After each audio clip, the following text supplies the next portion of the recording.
Madam, আপনার দুধটা বের করবেন প্লিজ, খুব ক্ষুধা লাগছে। এই ফকিরের বাচ্চা সর, ইতর অসভ্য। ম্যাডাম দিন না প্লিজ, দেখেই মনে হচ্ছে অনেক টেস্টি। লজ্জা করছে না তোর থেকে বয়সে বড় একটা মেয়েকে এসব বলতে? লজ্জার কি আছে? আপনি রাস্তায় আপনার দুধ দেখায় বেড়াবেন, আর মানুষ একটু খেতে চাইলেই দোষ। আমার দুধ আমি কাউকে খেতে দেবো না। দিন না ম্যাডাম দুধটা বের করে, এত সুন্দর সাদা টকটকে দুধ দেখে তো লোভ লাগছে। ছোট লোকের বাচ্চা, আমার বাবা তোকে গ্রাম থেকে তুলে এনেছে, তোকে বাড়িতে কাজ দিয়েছে, আর তুই তার মেয়েকে নোংরা নোংরা কথা বলছিস। রিয়া আসিফকে মারতে গেলেই রিয়ার বান্ধবী রিমি ওকে আটকায়। কি করছিস কি? ছোট মানুষ ভুলে বলে ফেলেছে। তুই আমার বান্ধবী হয়ে ওর হয়ে কথা বলছিস? তুই ভুল বুঝছিস ওকে। কিসের ভুল? তুই শুনিসনি ও আমার দুধ খেতে চেয়েছে? হ্যাঁ, ও দুধ খেতে চেয়েছে ঠিকই, কিন্তু তোর না, তোর ব্যাগে রাখা মিল্ক শেকটা খেতে চেয়েছে। রিমি রিয়ার ব্যাগের বোতল রাখার জায়গা থেকে মিল্ক শেপের বোতলটা বের করে দেখায়। হ্যাঁ, এই দুধটাই তো খাবো।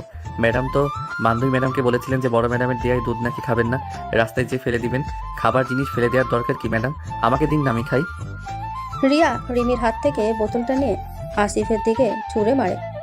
নে খা, ছোট লোকের বাচ্চা। বোতলটা আসিফের গায়ে লেগে মাটিতে পড়ে যায়। মিল্ক শেপ কিছুটা আসিফের জামায় লাগে, বাকিটা মাটিতে ছড়িয়ে যায়। আসিফ হতাশ হয়ে মাটির দিকে তাকিয়ে থাকে। ইস, ফেলে দিলেন, পুরোটা নষ্ট হয়ে গেল। হ্যাঁ, নষ্টই করব। তোর মতো ছোট লোকের বাচ্চার মুখে নেওয়ার চেয়ে নষ্ট করা ভালো। এখন এখান থেকে যা, এখান থেকে এক্ষুনি বের হ আমার চোখের সামনে থেকে। রিয়া, এসব কি করছিস? ও তো সত্যি মিল্ক শেকটার কথাই বলছিল। তুই বিনা কারণে ওকে অপমান করলি, মানলি। চুপ কর রিমি, তুই সব জানতিস, তুই আমাকে ভুল বোঝালি। আর এই ইতরটা প্রথম থেকে ওর কথা বলার ধরনটা সন্দেহজনক ছিল। আমি জানতাম ও বাজে কথা বলছে। ম্যাডাম আমি তো খারাপ কিছু বলিনি, আপনিই ভুল বুঝেছেন। আর বাবা বলেছিল ফেলে দেওয়ার আগে যে কোনো খাবার আমাকে দিতে। তোর বাবার জন্যই তো আজ তোদের এত সাহস। কালই বাবাকে বলে তোকে গ্রামে ফেরত পাঠানোর ব্যবস্থা করব। যা। আসিফ কাঁদো কাঁদো মুখে সেখান থেকে চলে যায়। রিয়া রাগে ফুঁসতে থাকে। রিমি তার দিকে শান্তভাবে তাকায়। রিয়া, তোর না একটু ঠান্ডা হওয়া দরকার। তুই যা করলি সেটা ঠিক হলো না। ছেলেটা সত্যিই নির্দোষ ছিল। আর তোর বাবা তো ওকে ভালোবেসে এনেছেন। তুই এভাবে ছোট লোক বলে অপমান করলি। জানি না রিমি, আমার কেমন যেন অস্বস্তি লাগছিল। ওর কথাগুলো এমন ভাবে বলছিল, মনে হচ্ছিল ও তোর শরীরের কথা বলছে, আর তুই সেটাই ধরে নিলি। এটা তোর মানসিকতা রিয়া। সব সময় সবকিছুকে নোংরা চোখে দেখিস না। মানুষটা তার মাতৃভাষা আর সরলতা দিয়ে কথা বলছিল। আমি কি করব এখন? বাবা শুনলে? বাবার কাছে এসব কিছু বলার দরকার নেই। তুই এখন গিয়ে ছেলেটার কাছে সরি বলবি, এটাই একমাত্র উপায়। সরি? আমি কি ওকে? ইম্পসিবল। তুই জানিস তোর অহংকার আর সন্দেহ বাতিক তোকে কি ভুলটা করালো? যা, এখন সরি বল, অথবা কাল যখন তোর বাবা জানবেন তখন এর চেয়েও বড় লজ্জা পেতে হবে। রিয়া কিছুক্ষণ চুপ করে থাকে, তার মুখে অনুশোচনা আর দ্বিধার ছাপ। শেষ পর্যন্ত সে মাথা নেড়ে রিমিকে অনুসরণ করে সেই দিকে হাঁটে যেদিকে আসিফ গিয়েছে। রিয়া তখনও রাগে কাঁপছে। দেখলি রিমি কেমন নাটক করছে? ছোট লোকের বাচ্চা কোথাকার। আমার দুধ যত সব ইতর। রিয়া, তুই বাড়াবাড়ি করছিস। ও সত্যি মিল্ক শেকটা চেয়েছিল, তুই ভুল বুঝেছিস। আর ছোট লোক বলে ওকে অপমান করাটা খুবই জঘন্য কাজ। ও, তোর আবার শুরু হলো সব সময় গরিবদের হয়ে ওকালতি করা। ওরা গরিব বলে তো ওদের এত সাহস, রাস্তায় যাকে তাকে যা খুশি বলতে পারে। ও তোকে নোংরা কথাটা বলেনি। তুই নিজের মন গড়া নোংরামি ওর কথার উপর চাপিয়ে দিয়েছিস। আর তোর বাবার দেওয়া খারাপ খাবার নষ্ট করলি, এটাও কি ছোট লোকই নয়? আমার জিনিস আমি যা খুশি করব, আর আমি কাউকে সরি টরি বলতে যাব না। আমি জানি ও ইচ্ছে করেই এমন কথা বলেছে, যাতে আমি বিব্রত হই। গ্রামের নোংরা বুদ্ধি। তুই নিজের ভুলটা মানবি না, না? ঠিক আছে, চল এবার। তবে মনে রাখিস, তোর এই অহংকার একদিন তোকে বিপদে ফেলবে। রিয়া রিমিকে কোনো পাত্তা না দিয়ে হনহন করে হাঁটা শুরু করে। রিমি তার পেছনে যেতে যেতে দেখলো আসিফ তখনও একটু দূরে গাছের নিচে বসে আছে, মন খারাপ করে মাটির দিকে তাকিয়ে। রিয়াকে বোঝানো বৃথা। ওর মনে যে তার অহংকার এত সহজে ভাঙবে না। ছেলেটা বড্ড কষ্ট পেল। রিমি কিছু দূর হেঁটে গিয়ে আবার ফিরে আসে। রিয়া ততক্ষণে অনেকটাই এগিয়ে গেছে। রিমি আসিফের কাছে যায়। আসিফ, শোনো। ম্যাডাম আপনি? হ্যাঁ, শোনো। রিয়া আসলে একটু, ওর মাথাটা গরম ছিল, ও ভুল বুঝেছে। তুমি মন খারাপ করো না প্লিজ। না ম্যাডাম, মন খারাপ করব কেন? আমি তো গরিব, আমাদের তো মান সম্মান থাকে না। আপনারা যা বলবেন তাতেই খুশি থাকতে হয়। এমন কথা বলো না। না, সবাই সমান। আর তুমি কোনো ভুল করনি। রিমি ব্যাগ থেকে একটা চকলেট বের করে আসিফের হাতে দেয়। নাও এটা খাও, আর তোমার জামাটা এখানে জল আছে, মুছে নাও। আসিফ কৃতজ্ঞতা ভরে চকলেটটা নেয় এবং রিমিকে দেখে মুগ্ধ হয়। আপনি খুব ভালো ম্যাডাম। আপনি রিয়া ম্যাডামের মতো নন। রিয়াও ভালো, ও ভিতরে অনেক রাগ আর জেদ জমে আছে, তাই হয়তো এমন করে। তুমি ওর কথাগুলো মনে রেখো না, কেমন? আর হ্যাঁ, রিয়া কাল হয়তো ওর বাবাকে বলতে পারে, যদি জিজ্ঞেস করে তুমি কিন্তু বলবে যে তুমি মিল্কশেকটাই চেয়েছিলে। ঠিক আছে ম্যাডাম। রিমি তাকে সান্ত্বনা দিয়ে রিয়াকে অনুসরণ করে। রিয়া তখনও রাগে ফুঁসছে এবং রিমিকে দেখে বিরক্তি প্রকাশ করে। কোথায় ছিলি তুই এতক্ষণ? চল তাড়াতাড়ি, দেরি হয়ে যাচ্ছে। চল। রিয়া তখনও তার জেদে অটল, আর আসিফ তার সরলতা এবং অপমান নিয়ে একা বসে। এই ঘটনা রিয়াকে শিক্ষা দেবে না, বরং তার জেদ আরও বাড়িয়ে দেবে। সে নিজেকে সঠিক প্রমাণ করার জন্য নতুন পথ খুঁজবে। বাড়ি ফিরে রিয়া সোজা তার বাবা রায়হান সাহেবের কাছে যায়। রায়হান সাহেব তখন নিজের স্টাডি রুমে বসে খবরের কাগজ পড়ছিলেন। বাবা তুমি শোনো তো, ওই আসিফ যাকে তুমি গ্রাম থেকে নিয়ে এসেছো, সে আমার সাথে কি করেছে? চশমার ফাঁক দিয়ে তাকান। কি হয়েছে মা? শান্ত হয়ে বলো। ও আজ আমাকে একটু ইতস্তত করে আসল কথাটা এড়িয়ে গিয়ে ও আমাকে এমন কিছু কথা বলেছে বাবা, খুব নোংরা কথা। আমার মাথা খারাপ হয়ে যাচ্ছে। ও আমার মিল্কশেকটা চেয়েছিল, কিন্তু এমন ভাবে চেয়েছিল যেন যেন যেন কি মা? যেন ও আমার কথাটা প্রায় মুখ ফসকে বেরিয়ে আসছিল, কিন্তু রিয়া কৌশল করে যেন ও আমার খুব ব্যক্তিগত কিছু একটা চেয়ে বসেছে। আমি ওকে বকলাম, বোতলটা ছুঁড়ে মারলাম, আর ও আমাকে কি বললো জানো? ছোট লোকের বাচ্চা বললে কি হবে? চশমা খুলে টেবিলে রাখেন রায়হান সাহেব গম্ভীরভাবে বলেন। রিয়া, তুমি কাউকে ছোট লোক বলেছো? হ্যাঁ বলেছে তো, কি হয়েছে? ও তো ছোট লোকই, বাবার কাজের লোক। রিয়া, আর একবার যদি তোমার মুখে ছোট লোক শব্দটা শুনি, আমার থেকে খারাপ আর কেউ হবে না। আসিফ আমার কর্মচারী নয়, সে আমার আশ্রিত। আর সবার আগে সে একজন মানুষ, তোমার মতোই। মানুষ? ইস বাবা, তুমি কেন সবসময় ওদের পক্ষে কথা বলো? ওরা গরিব, নোংরা, অশিক্ষিত। ওদের সাহস দেখেছো? তোমার মেয়েকে আজও কি অপমানটাই না করেছে। আসিফ তোমার কি অপমান করেছে সেটা যদি স্পষ্ট করে না বলো, তবে আমি ধরে নেব দোষটা তোমারই ছিল। আর মিল্ক শেকের ব্যাপারটা রিমি আমাকে বলেছে। রিমি, ও আমার বান্ধবী হয়ে ওর পক্ষ নিচ্ছে, তুমিও নিচ্ছ কেন? কারণ সত্য সব সময় বড় লোকই বা গরিবানা মানে না। শোনো মা, আজ তুমি যে বাড়িতে আছো, যে পোশাকটা পরে আছো, তার দাম হয়তো আসিফের সারা জীবনের উপার্জনের চেয়ে বেশি। কিন্তু একটা কথা মনে রাখবে, টাকা দিয়ে মানুষ মাপা যায় না। আমি মানবো না। শোনো, এই যে তোমার অহংকার, এটা তোমাকে অন্ধ করে দিয়েছে। গরিবেরা কি? তারা তোমার মতোই মানুষ। তাদেরও খিদে পায়, হাসি কান্না আছে। তারা তোমার মতো এসি গাড়িতে ঘোরে না, রিক্সা চালায়। তারা তোমার মতো দামি খাবার খায় না, নুন ভাত খায়। কিন্তু তারা চুরি করে না, কারো ক্ষতি করে না। তারা কঠোর পরিশ্রম করে বাঁচে, বুঝলে? আর সেই পরিশ্রমের ফলটা তো আমি নিচ্ছি না। তুমি এক হবে না, তবে সম্মান তো দিতে শিখবে। আসিফ যা চেয়েছে তা যদি তোমার শরীর থেকে বের হওয়া কিছু হতো, তবে তোমার রাগটা করাটা স্বাভাবিক ছিল। কিন্তু সেটা ছিল মিল্ক শেক। তার সরলতা তুমি বুঝতে পারোনি, কারণ তোমার মনটা অহংকারে ভরা। না, ও ইচ্ছে করে ওই নোংরা কথাটা বলেছিল। আর তুমি যদি ওকে না তাড়িয়ে দাও, তাহলে আমি কাল থেকে ওর সাথে কথাই বলবো না। এটাই তোমার সমস্যা রিয়া, তুমি মানতেই চাও না যে তুমি ভুল। আসিফ কোথাও যাবে না, বরং তোমার নিজের চিন্তা ভাবনা পাল্টানো দরকার। গরিবেরা তোমার দাস নয়, তোমার ভাই বোন বা বন্ধু হতে পারে। মানুষের ভেতরের মূল্যটা বোঝার চেষ্টা করো। রিয়া রাগে ফুঁসতে ফুঁসতে ঘর থেকে বেরিয়ে যায়। তার বাবা সব কথা তার বাম কানে ঢুকলেও ডান কান দিয়ে বেরিয়ে যায়। তার জেদ আরো কয়েক গুণ বেড়ে গেল। রায়হান সাহেব হতাশ হয়ে টেবিলের দিকে তাকিয়ে রইলেন। তিনি জানেন তার মেয়েকে বোঝানো সহজ নয়। বাবার কথায় রিয়া শান্ত হওয়ার বদলে আরো জেদি হয়ে উঠল। সে মনস্থির করল আসিফকে এমন শিক্ষা দেবে যাতে সে আর কোনোদিন তার মুখের উপর কথা বলার সাহস না পায়, বা তার বাবাকেও যেন কোনোদিন তার বিপক্ষে যেতে না হয়। পরের দিন সকালে রিয়া তার মাকে না জানিয়ে আসিফের জামা কাপড়ের ট্রাঙ্কের কাছে গেল। আসিফ তখন বাগানে কাজ করছিল। রিয়া চটজলদি তার ট্রাঙ্কের ভেতরে থাকা নতুন দুটি শার্ট এবং একমাত্র ভালো প্যান্টটি বের করে নিল। সেগুলো নিয়ে সে সোজা বাড়ির পিছনে, যেখানে পুরনো জিনিস পুরানো হয়, সেখানে গিয়ে আগুনে ফেলে দিল। কিছুক্ষণের মধ্যেই আসিফের জামা কাপড়গুলো পুড়ে ছাই হয়ে গেল। রিয়া এক কোণে লুকিয়ে সবটা দেখল। তার মুখে এক পৈশাচিক হাসি। এবার বুঝবি আমার সাথে লাগলে কি হয়। বাবা আমাকে যা খুশি বলুক, আমি তোকে থাকতে দেব না। দুপুরে কাজ শেষে আসিফ যখন স্নান করে এসে জামা কাপড় পাল্টাতে গেল, তখন দেখলো তার ট্যাঙ্ক ফাঁকা, তার নতুন শার্টগুলো নেই। হতভম্ব হয়ে সে চারিদিকে খুঁজতে লাগলো। তার চোখ জলে ভরে উঠল, কারণ ওই কাপড়গুলো ছিল তার বাবা মায়ের দেওয়া শেষ উপহার। কই গেল আমার জামাগুলো? আসিফ জানে না যে এটা রিয়া করেছে। সে ভয়ে ভয়ে রায়হান সাহেবকে জানালেই রায়হান সাহেব অবশ্য বুঝতে পারলেন এ কার কাজ হতে পারে, কিন্তু তিনি মেয়ের বাড়াবাড়ি দেখে আপাতত চুপ রইলেন। তিনি আসিফকে নতুন কিছু জামা কাপড় কিনে দিলেন, তবে আসিফের মন থেকে সেই কষ্ট দূর হলো না।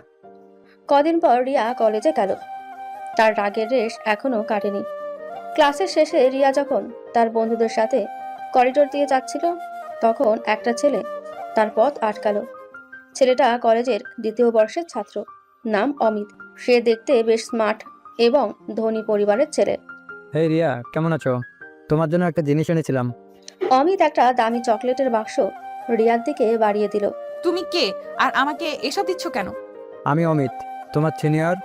তোমাকে দেখে আমার প্রথম দিনেই দারুণ লেগেছে। তুমি তো কলেজের রানী, তাই ভাবলাম রানীর জন্য তো রাজুকে উপহার চাই। রিয়া, ও অমিত, শুনেছি খুব বাজে ছেলে, সবার সাথে ফ্লার্ট করে। অমিতের দিকে অহংকারী দৃষ্টিতে তাকিয়ে। আমি কলেজের রানী কিনা সেটা জানার জন্য তোমার কোনো উপহারের দরকার নেই, আর আমার এসব ফালতু জিনিস পছন্দ নয়। রিয়া অমিতের হাত থেকে চকলেটের বাক্সটা নিয়ে করিডোরের ডাস্টবিনে ছুঁড়ে ফেলে দিল। এটা কি করলে? তুমি এত অহংকারী কেন? অহংকার নয়, আত্মসম্মান। আমি তোমার মতো ফালতু ছেলেদের পাত্তা দেই না। আর শোনো, আমাকে আর ফোন করার চেষ্টা করবে না। রিয়া তার বান্ধবীদের নিয়ে চলে গেল। অমিত অপমানিত হয়েও এক অদ্ভুত হাসি হাসল। বা, এই মেয়েটা তো অন্যরকম।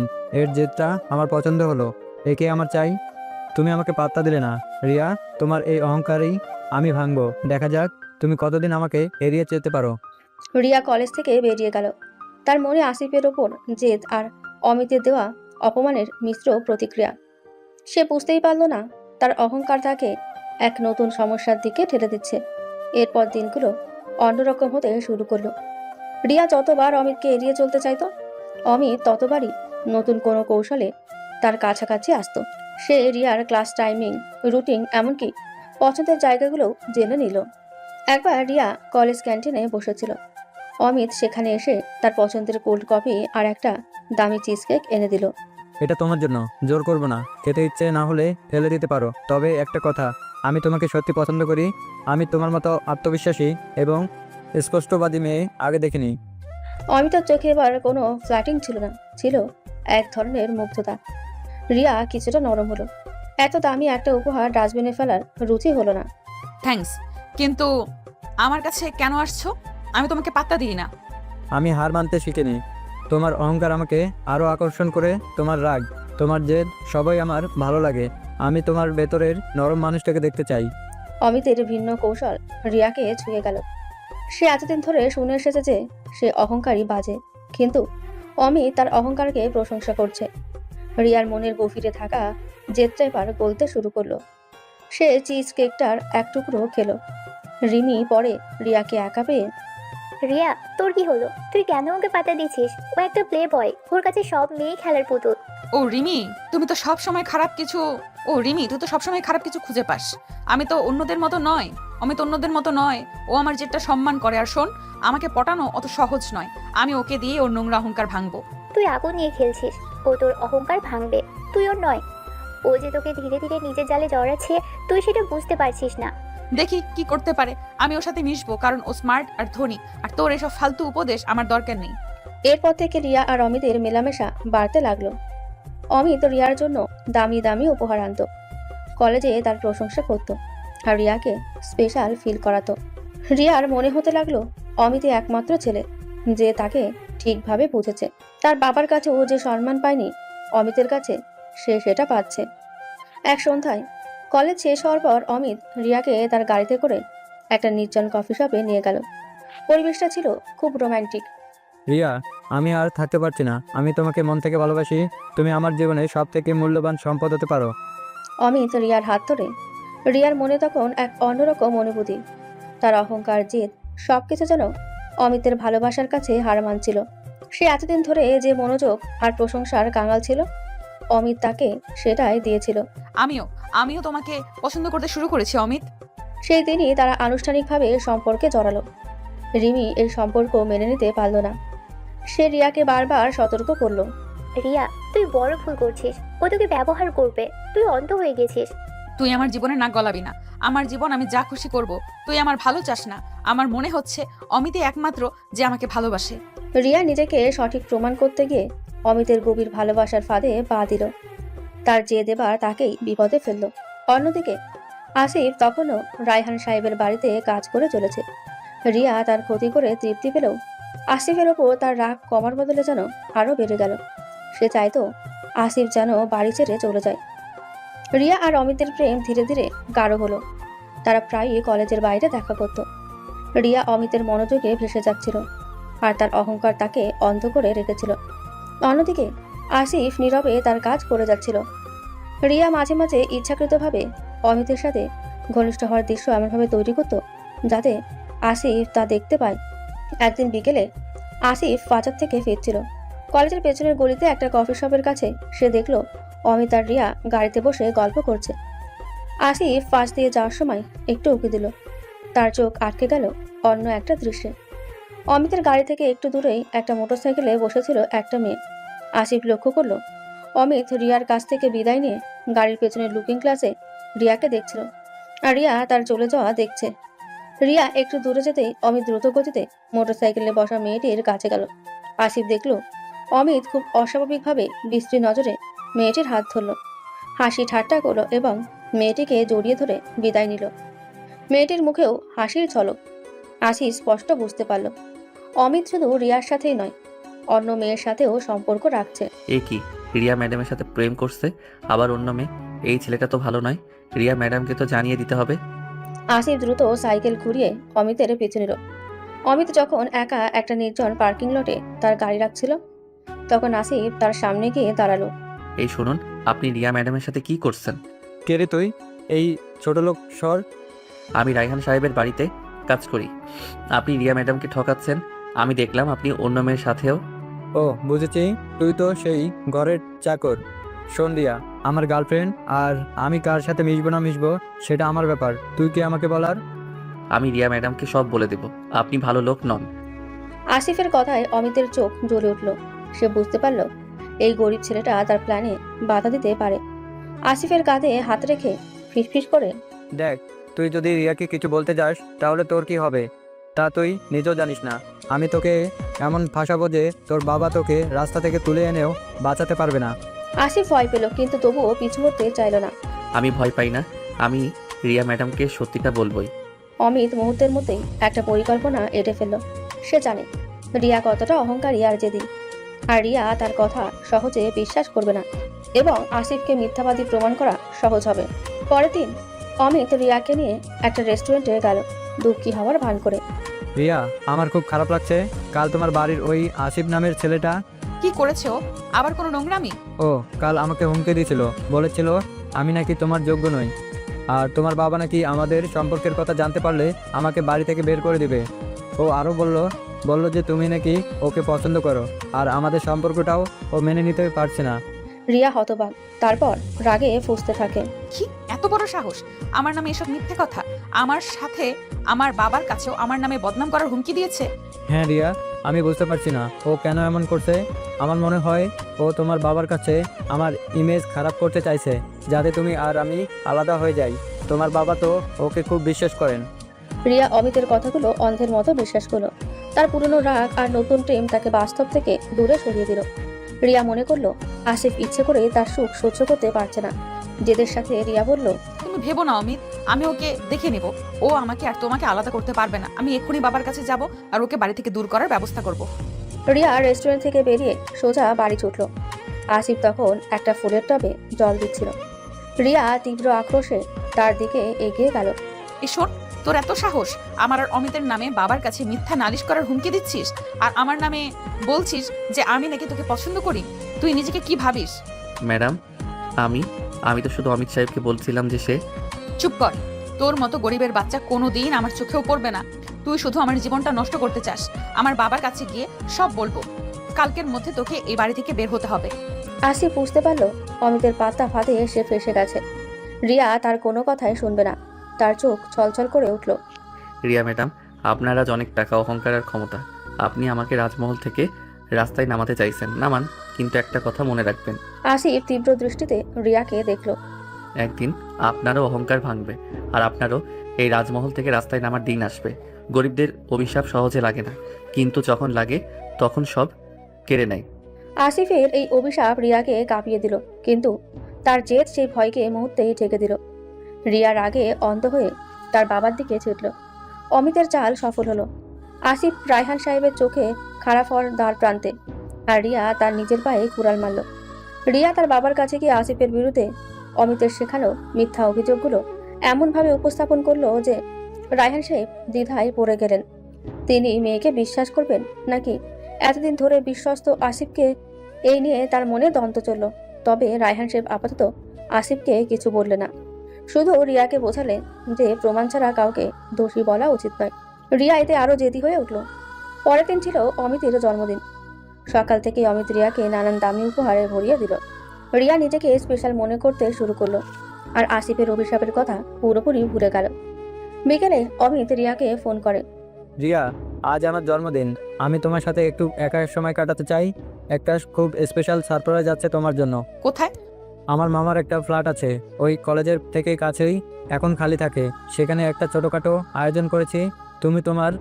শুধু তোমার আর আমার জন্য, কেউ থাকবে না। প্লিজ আসো। রিমি বারবার রিয়াকে অমিতের সাথে একা যেতে নিষেধ করেছিল। রিয়া, তুই বুঝছিস না কেন? ও তোকে খালি ফ্ল্যাটে কেন ডাকছে? ওর মতলব খারাপ, তুই যাস না প্লিজ। আজও জন্মদিন, ও যদি তোকে সত্যিই ভালোবাসে তাহলে সবাই মিলে সেলিব্রেট করুক। তোর কেন এত সমস্যা? অমিত আমাকে ভালোবাসে আর ও আমাকে স্পেশাল ফিল করাতে চায়। তুই যা, তোর ইচ্ছা হচ্ছে, আমি যাবই। রিয়া তার বান্ধবীর কথা উপেক্ষা করে অমিতের ঠিকানায় পৌঁছালো। ফ্ল্যাটটা দেখতে বেশ বিলাসবহুল, কিন্তু পুরো খালি। চারিদিকে শুধু অল্প কিছু জন্মদিনের সজ্জা। চারিদিকে তাকিয়ে কোথায় সবাই? তুমি না বললে আয়োজন করেছো? দরজা বন্ধ করে তালা লাগাতে লাগাতে শুধু আমি আর তুমি, রিয়া। এটাই তো আমার আসল সারপ্রাইজ। অমিতের চোখে এবার আর সেই মুগ্ধতা ছিল না, ছিল এক ঠান্ডা হিংস্র দৃষ্টি। রিয়া প্রথমবার একটু ভয় পেল। দরজা বন্ধ করলে কেন? রিয়ার দিকে এগিয়ে আসতে আসতে আর কেন? আজ আমার জন্মদিন, আর আমার জন্মদিনের সেরা উপহার তো তুমি হবে, রিয়া। তোমার ওই অহংকার, তোমার এই জেদ, আজ আমি সব ভাঙবো। কি বলছো তুমি এসব? অমিত, কি ভাবছিলে আমি তোমার মতো অহংকারী ধনী মেয়েকে মন থেকে ভালোবাসি? হ্যাঁ, তোমার মতো 10টা মেয়ে আমার পেছনে ঘোরে। তুমি আমাকে প্রথমে অপমান করেছিলে, তাই আমার জেদ চেপে গিয়েছিল। তোমাকে পটানোটা আমার একটা চ্যালেঞ্জ ছিল। অমিতের কথাগুলো শুনে রিয়ার মাথায় আকাশ ভেঙে পড়ল। তার সারা শরীর কাঁপতে শুরু করলো। আসিফের অভিশাপের কথা তার মনে পড়ল। তুমি তুমি মিথ্যা বলেছো।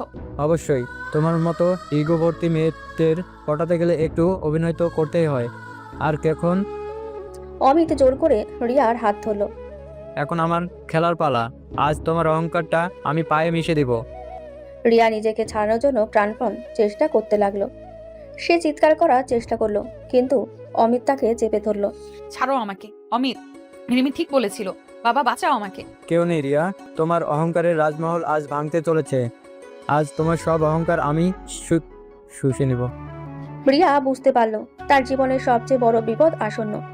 তার অহংকার তাকে আজ এই নরকের মুখে এনে দাঁড় করিয়েছে। যে আসিফকে সে ছোট লোক বলে অপমান করেছিল, তার সরল সতর্কতাই ছিল একমাত্র সত্যি। কিন্তু অহংকারের বশবর্তী হয়ে সে নিজের বিপদ নিজেই ডেকে আনলো। ফ্ল্যাটের নীরবতা রিয়ার অসহায় কান্নার শব্দে ভরে উঠল। রিমি অমিতের অভিসন্ধি বুঝতে পেরে আর রিয়াকে একা ফ্ল্যাটে যেতে দেখে ভয়ে কাঁপতে কাঁপতে দ্রুত ফোন করলো। প্রথমে এসে রায়হান সাহেবকে পুরো ঘটনাটা জানালো।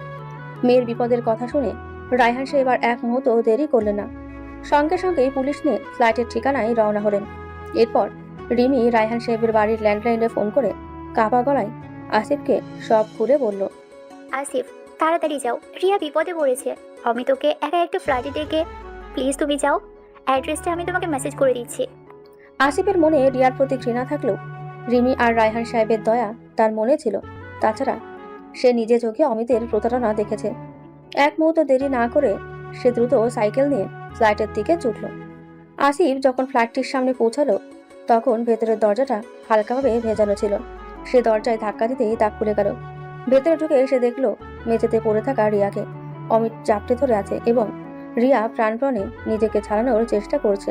অমিত, ছাড়ুন ওকে। অমিত আসিফকে দেখে হতবাক।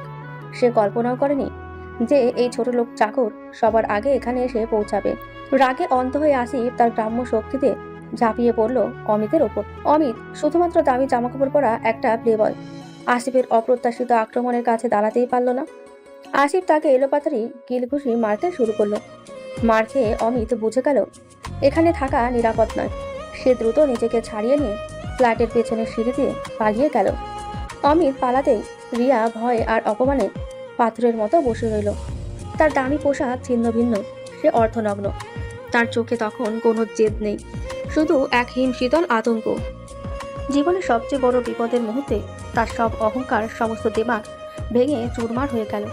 হাঁপাতে হাঁপাতে রিমার দিকে তাকিয়ে ম্যাডাম, আপনি? হাঁপাতে হাঁপাতে রিয়ার দিকে তাকিয়ে আসিফ আর কথা শেষ করতে পারল না। রিয়া নিজেকে সামলাতে না পেরে তার সমস্ত ভয় আর অপমান নিয়ে এক ঝটকায় উঠে আসিফের বুকে আছড়ে পড়ল। সে তার ত্রাতা আসিফকে শক্ত করে জড়িয়ে ধরে হাউমাউ করে কাঁদতে শুরু করলো। তার কাছে তখন আসিফ কোনো চাকর নয়, সে কেবল একজন মানুষ, তার জীবন বাঁচানো একমাত্র অবলম্বন। ঠিক এই মুহূর্তেই ফ্ল্যাটের মূল দরজা সজোরে ভেঙে গেল। চিৎকার করে রিয়া, মা। রায়ান সাহেব পুলিশ নিয়ে ভেতরে প্রবেশ করলেন, কিন্তু ঘরের ভেতরে দৃশ্যটি দেখে তিনি থমকে গেলেন। অর্ধনগ্ন অবস্থায় তার মেয়ে একজন চাকরের বুকে আশ্রয় নিয়েছে, আর সেই চাকরটিও বিপর্যস্ত, যেন কোনো ঘনিষ্ঠ মুহূর্তের পর ধরা পড়েছে। রায়হান সাহেবের চোখ বিস্ময় আর সন্দেহে বড় হয়ে গেল। এর কিছুক্ষণের মধ্যেই কোত্থেকে যেন কয়েকজন সাংবাদিকও খবর পেয়ে ফ্লাইটে ঢুকে পড়ল। অমিতের পালিয়ে যাওয়া কিংবা রিয়ার ওপর আক্রমণের চেষ্টা কোনো কিছুই কেউ দেখল না। তাদের চোখে পড়ল শুধু একটাই দৃশ্য, শিল্পপতি রায়হান সাহেবের মেয়ে তার বাড়ির কর্মচারীর সাথে ঘনিষ্ঠ অবস্থায়। সাংবাদিকরা মুহূর্তে এই ঘটনাকে অন্য মোড় দিল। তাদের সংবাদ শিরোনামে তৈরি হলো, শিল্পপতির মেয়ে শিলতাহানি, চাকরের সাথে অবৈধ সম্পর্ক, ফ্ল্যাটে প্রেমিকের আবির্ভাব। পুলিশ আসিফকে ঘিরে ধরল। রায়হান সাহেব সমাজের চোখে কলঙ্ক, মেয়ের প্রতি চরম হতাশা এবং অপমান নিয়ে সেই হতবাক দৃশ্যটির দিকে তাকিয়ে রইলেন। আসিফের অভিশাপ সত্য হলো, রিয়ার অহংকার ভাঙল, আর সমাজের চোখে সে তার ঘৃণিত ছোটলোক চাকরের সাথে একই রাস্তায় নেমে এলো। কেউ বিশ্বাস করল না যে আসিফ রিয়াকে বাঁচিয়েছে। সবাই ধরে নিল বাড়ির চাকরের সাথে রিয়া স্বেচ্ছায় এই সম্পর্ক তৈরি করেছে। সেই দিনের ঘটনার পর রায়হান সাহেবের রাজমহলে যেন শ্মশানের নীরবতা নেমে এলো। সংবাদপত্র ও টিভিতে একের পর এক কুরুচিকর খবর প্রকাশিত হতে লাগলো। শিল্পপতির মেয়ের কুকীর্তি, বাড়ি চাকরের সাথে অবৈধ প্রেম, এইসব শিরোনাম রায়হান সাহেবের ব্যবসা ও সামাজিক মর্যাদাকে ধূলিসাৎ করে দিল। পুলিশ তদন্তে অমিতকে খুঁজে পাওয়া গেল না, কিন্তু কেউ বিশ্বাস করল না আসিফ রিয়াকে বাঁচিয়েছিল। রায়হান সাহেব বুঝতে পারলেন একমাত্র পথ হলো পরিস্থিতিকে সামলানো। স্টাডি রুমে বসে ক্লান্ত ও বিধ্বস্ত স্বরে মান সম্মান সব শেষ, এ সমাজের মুখ দেখানোর উপায় নেই। রিয়া, তোমার অহংকার আজ আমার সবটুকু কেড়ে নিল। রিয়া তখন তার ঘরে, দিনের আলোয়ও সে নিজেকে লুকানোর চেষ্টা করছে। তার জেদ, তার অহংকার সব ভেঙে চুরমার হয়ে গেছে। সে এখন কেবল একজন ভয় পাওয়া লজ্জিত মেয়ে। সে জানে তার বাবার দিকে এখন আর তা তাকানোর মতো সাহস তার নেই। এক কাজ করতে হবে, এটাই একমাত্র রাস্তা। এই কলঙ্ক দূর করার আর কোনো উপায় নেই। রায়হান সাহেব আসিফকে তার সামনে রাখলেন। আসিফ যে এখনো হতবাক, সে কেন এমন বিপদে পড়ল? সে তো শুধু রিয়াকে বাঁচাতে গিয়েছিল। আসিফের দিকে কঠোর দৃষ্টিতে তাকিয়ে সবাই যা রটিয়েছে আমি জানি, আর পুরোটাই সত্য নয়, কিন্তু সমাজ সেটাই বিশ্বাস করবে যা তারা দেখেছে। আমার কোনো উপায় নেই, আমার আর আমার পরিবারের সম্মান রক্ষা করতেই হবে।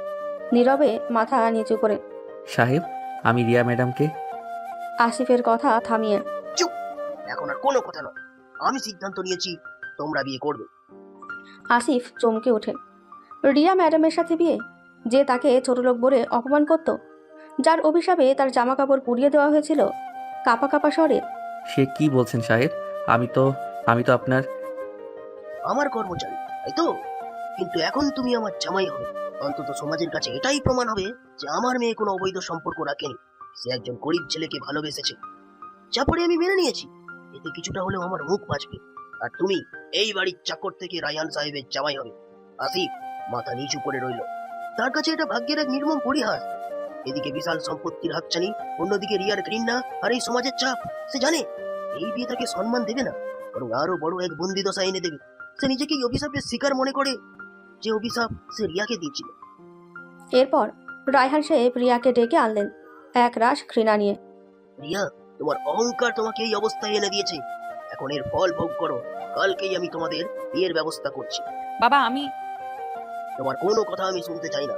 তুমি তোমার অহংকারের জন্য একজন ইতরকে বিয়ে করবে। এই তোমার শাস্তি। তোমার রাজকীয় জীবন আজ শেষ। রিয়া কোনো প্রতিবাদ করল না। তার সমস্ত দিমাগ ভেঙে গেছে। তার মনে পড়ে গেল আসিফের সেই অভিশাপের কথা। একদিন আপনারও অহংকার ভাঙবে, আর আপনারও এই রাজমহল থেকে রাস্তায় নামার দিন আসবে।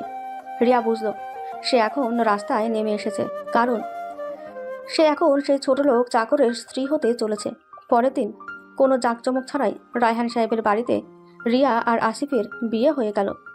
রায়হান সাহেবের বাড়িতে সম্পূর্ণ নীরবে মুসলিম রীতির বিয়ে সম্পূর্ণ হলো। কোনো জাঁকজমক বা অতিথি সমাগম ছিল না। কাজী এলেন, আর রায়হান সাহেবের নির্দেশে দ্রুত সব আনুষ্ঠানিকতা শেষ হলো। রিয়াকে একটি সাধারণ শাড়ি পরানো হলো। তার চোখে মুখে ছিল ভীতি আর অপমান। অন্যদিকে আসিফকে পরানো হলো একটি সাধারণ পাঞ্জাবি। সে মাথা নিচু করে বসেছিল। কাজী যখন তাদের ইজাব কবুল পর্ব শুরু করলেন, রিয়া প্রথমে চুপ করে রইল। তার মনে তখন ছোটবেলার অহংকার আর ঘৃণা বাসা বেঁধে আছে। রায়হান সাহেবের কঠোর দৃষ্টি দেখে এবং নিজের অপমানের কথা ভেবে সে অবশেষে কাঁপা কাঁপা স্বরে কবুল বলল। আসিফও ধৃতা সত্ত্বেও কবুল বলে রিয়াকে স্ত্রীরূপে গ্রহণ করল। এই বিবাহ কেবল একটি সামাজিক চুক্তি নয়, রিয়া ও আসিফের জীবনের এক তিক্ত পরিণতি ছিল। হাতে গোনা কয়েকজন বিশ্বস্ত লোক ছাড়া কেউ জানল না রিয়া, যে কিনা শত কোটি টাকার উত্তরাধিকারিণী, সে তার ঘৃণিত চাকরের স্ত্রী হলো। রিয়া চুড়ি গহনা পরে মাথায় ঘোমটা টেনে বসল। তার চোখে জল, কিন্তু সে জলে আর অহংকারের ছাপ নেই। আছে কেবল এক নিদারুণ যন্ত্রণা। আসিফ, যার স্বরে ছিল কেবল দুটো ভালোভাবে খেয়ে বাঁচার, সে আজ ধনী শিল্পপতির জামাই। তাদের দাম্পত্য জীবনে শুরু হলো ঘৃণা, ভুল বোঝাবুঝি আর এক কঠিন সামাজিক কলঙ্কের মধ্যে দিয়ে। বাসর রাত। রায়হান সাহেবের বাড়ির এক কোণে বিয়ের জন্য সামান্য সজ্জিত একটি ঘরে রিয়া আর আসিফ প্রবেশ করল। ঘরটি ফুলে ঢাকা থাকলেও সেখানে কোনো ভালোবাসার উষ্ণতা ছিল না, ছিল এক ঠান্ডা নীরবতা। রিয়া ঘরের এক কোণে দাঁড়িয়ে কাঁপছিল। আসিফ দরজা বন্ধ করে রিয়ার দিকে ফিরল। সে দেখল যে মেয়েটি তাকে সারা জীবন ঘৃণা করেছে, আজ সে তার স্ত্রী হয়ে দাঁড়িয়ে আছে। চোখে ভয় আর অপমান, গভীর ঘৃণা আর জেদ নিয়ে। আমার কাছে আসার চেষ্টা করবে না, ভুলে যেও না তোমার মতো ছোট লোকের সাথে থাকার চেয়ে মরে যাওয়া ভালো। ম্যাডাম, আপনার এই অহংকার আজও গেল না। আমি জানি এই বিয়ে আপনি মানেন না, আমিও মানি না। আপনি আমাকে বাঁচিয়েও অপদস্থ করেছেন, আর আপনার বাবা আমাকে এই রাজমহলের দাস বানিয়েছেন। দাস? হ্যাঁ, তুমি দাসী, আর সব সময় তাই থাকবে। তোমার এত সাহস কি করে হলো আমার সাথে এমন কথা বলার? তুমি কি ভেবেছো আমি তোমাকে আমার কাছে আসতে দেব? আপনার কাছে আসার কোনো ইচ্ছে আমার নেই ম্যাডাম। আমি আপনার সম্মান রক্ষা করতে গিয়েই আজ এই অবস্থার শিকার। আপনার বাবার চাপে আমি এই বিয়ে মেনেছি, কিন্তু আমি আপনার শরীর বা আপনার সম্পদের দিকে তাকিয়ে নেই। আপনি খাটে শুতে পারেন, আমি মেঝেতে শোবো। আমাদের মাঝে আজকের পর থেকে আর কোনো সম্পর্ক হবে না। আপনি আপনার মতো থাকুন, আমি আমার মতো থাকবো। এই সমাজের চোখে আমরা স্বামী স্ত্রী হলেও এই ঘরের ভেতরে আমরা দুটো সম্পূর্ণ অচেনা মানুষ। রিয়া আসিফের এই অপ্রত্যাশিত দৃঢ়তায় কিছুটা অবাক হলো। তার অহংকার আঘাত পেল, কারণ সে ভেবেছিল আসিফ তাকে ছোঁয়ার সুযোগ খুঁজবে। আহত অহংকার নিয়ে, বেশ ভালোই তো। আমি চাইও না তোমার মতো কেউ আমার আশেপাশে থাকুক। রিয়া দ্রুত খাটে গিয়ে শুয়ে পড়ল। নিজেকে চাদর দিয়ে পুরোপুরি ঢেকে নিল। সে কেঁপে উঠল, যদিও তার মনে সামান্য স্বস্তি এলো। আসিফ নিঃশব্দে মেঝেতে একটি পুরনো চাদর বিছিয়ে শুয়ে পড়ল। তাদের মাঝখানে রইল শুধু শূন্যতা, ঘৃণা আর তাদের ভিন্ন জীবনযাত্রার ব্যবধান। বাইরের দুনিয়ার কাছে তারা স্বামী স্ত্রী, কিন্তু সে বাসররা তাদের সম্পর্ককে আরও বেশি বিচ্ছিন্ন করে দিল। পরের দিন সকালে রায়হান সাহেব রিয়া ও আসিফকে তার স্টাডি রুমে ডাকলেন। দুজনেই ক্লান্ত আর বিধ্বস্ত। রিয়া তখনও তার রাতের অপমানের রেশ কাটিয়ে উঠতে পারেনি, আর আসিফের চোখে ছিল অজানা ভবিষ্যতের অনিশ্চয়তা। কোনো ভূমিকা না করে সরাসরি বলেন, শোনো, আমি তোমাদের ডেকেছি একটা চূড়ান্ত সিদ্ধান্তের জন্য। এই শহরে থাকা আর সম্ভব নয়। আমার ব্যবসা, আমার সামাজিক সম্মান সব এখন এই কলঙ্কের নিচে চাপা পড়ে গেছে। কিন্তু বাবা, রিয়াকে থামিয়ে দিয়ে এই সব তোমার জেদার অহংকারের ফল। এখন তার মূল্য তোমাকেই দিতে হবে। আমি তোমাদের দুজনকে এই শহর থেকে দূরে পাঠাতে চাই। কোথায় সাহেব? তোমাদের গ্রাম। আসিফ, তুমি তোমার স্ত্রীকে নিয়ে গ্রামে চলে যাবে। এই কথা শুনে রিয়া আর আসিফ দুজনেই চমকে উঠল। রিয়া, যে সারা জীবন বিলাসবহুল জীবনযাপন করেছে, সে যাবে গ্রামে? আর আসিফ, যে এই শহরকে আলোর ঝলকানি দেখেছিল, সে আবার ফিরবে অন্ধকারে? না বাবা, আমি গ্রামে যাব না। ওখানে কোনো সুযোগ সুবিধা নেই। আমি তোমার মেয়ে। এখন তুমি আসিফের স্ত্রী, আর তোমার স্বামীর ঘর সেখানে। তুমি ভাবছো আমি তোমাকে আমার চোখে দেখবো? আমার বাড়িতে থাকা মানে প্রতিদিন এই কলঙ্কে নতুন করে চিয়ে তোলা। তোমরা এখন গ্রামেই থাকবে। আমি তোমাদের জন্য সেখানে একটা ছোটখাটো থাকার ব্যবস্থা করে দেবো, আর তোমার গাচ্ছাদানের জন্য সামান্য একটা চাষের জমি দেবো। সাহেব, আপনি যা ভালো মনে করেন। আসিফ, আমি তোমাকে বিশ্বাস করি। তুমি সরল ছেলে। আমার মেয়ে ভুল পথে গিয়েছিল, তুমি তাকে রক্ষা করতে গিয়ে এই জালের শিকার হয়েছো। এখন আমার মেয়েকে সঠিক পথে আনা তোমার দায়িত্ব। আমি আশা করি তুমি রিয়াকে বোঝাবে। বাবা, এটা কি ধরনের শাস্তি দিচ্ছ আমাকে? আমি থাকতে পারবো না ওখানে। আমি তো তোমার মেয়ে। তুমি আমার মেয়ে বলেই তো তোমাকে এই শাস্তি দিচ্ছি। যাও, সেখানে গিয়ে মানুষের জীবন কেমন হয় সেটা বোঝো। টাকা আর অহংকার দিয়ে সব কেনা যায় না। যতক্ষণ না তুমি তোমার এই অহংকার ভাঙবে, ততক্ষণ তোমরা শহরে ফিরতে পারবে না। তোমাদের খরচ আমি প্রতি মাসে পাঠিয়ে দেবো, কিন্তু এর বেশি কিছু নয়। রায়হান সাহেব তার সিদ্ধান্ত জানিয়ে দিলেন। রিয়া তার বাবার পায়ে লুটিয়ে পড়ে অনেক অনুরোধ করল, কিন্তু রায়হান সাহেব অবিচল রইলেন। রিয়া যে অন্যকে ছোট লোক বলে ঘৃণা করত, আজ সে নিজে সেই ছোট লোকের সাথে তার ঘৃণিত গ্রামে যেতে বাধ্য হলো। তার রাজত্ব শেষ হলো, শুরু হলো কঠিন এক নতুন জীবন। রায়হান সাহেবের সিদ্ধান্তের পর রিয়া আর আসিফের হাতে সময় ছিল না। কোনো বড় আয়োজন বা প্রস্তুতি ছাড়াই রিয়াকে প্রায় এক কাপড়ে সেই গ্রামমুখী হতে হলো, যেখানে সে একদিন আসিফকে ছোট লোক বলে ঘৃণা করত। রায়হান সাহেব শুধুমাত্র তাদের যাতায়াতের জন্য কিছু টাকা দিলেন, যা দিয়ে বিলাসবহুল কোনো ব্যবস্থা করা সম্ভব ছিল না। পরের দিন সকালে রিয়া তার দামি লাগেজগুলো ফেলে শুধু একটা ছোট ব্যাগ হাতে নিয়ে আসিফের সাথে বের হলো। তাদের যাত্রা শুরু হলো লোকাল বাসে। রিয়া কোনোদিন লোকাল বাসে চড়েনি। বাসের ভেতরে তীব্র গরম, অসহ্য ভিড়, আর পাশে থাকা যাত্রীদের গায়ের ঘামের উৎকট গন্ধে রিয়া বারবার বমি করার উপক্রম হলো। বিরক্তিতে মুখ বিকৃত করে উফ, কি অসহ্য, কি নোংরা এই জায়গাটা। তুমি কেন একটা ট্যাক্সি বা ভালো গাড়ির ব্যবস্থা করলে না? ম্যাডাম, বাবা যে টাকা দিয়েছেন তাতে এর চেয়ে ভালো কিছু সম্ভব নয়। এইভাবেই গ্রামের মানুষ যাতায়াত করে। আর আপনি তো এক কাপড় এসেছেন, আপনার ব্যাগও ছোট। আমরা তো ভাগ্যক্রমে বসতে পেরেছি। তোমার মতো ছোট লোককে বিয়ে করার ফল আমার জীবনটা নরক হয়ে গেল। এরপর বাস থেকে নেমে তাদের পৌঁছতে হলো এক লোকাল ট্রাকে। পণ্য বোঝায় সেই ট্রাকে কোনো বসার জায়গা ছিল না। রিয়াকে দাঁড়িয়ে থাকতে হলো। তার ট্রাকের ঝাঁকুনিতে তার শরীর প্রায় ভেঙে পড়ার জোগাড় হলো। রাস্তার ধুলো আর কাদা এসে তার মুখে মাথায় পড়ল। রিয়াকে দেখে মনে হচ্ছিল সে যেন কোনো রাজকুমারী থেকে হঠাৎ পথের ভিখারিতে পরিণত হয়েছে। কান্না ভেজা কণ্ঠে আমি আর পারছি না, আমার শ্বাস বন্ধ হয়ে আসছে। তুমি কি ইচ্ছে করে আমাকে কষ্ট দিচ্ছ? ম্যাডাম, আপনাকে কেউ কষ্ট দিচ্ছে না, এটা বাস্তব জীবন। আপনার বাবা চেয়েছেন আপনি এই জীবন দেখুন, সহ্য করুন।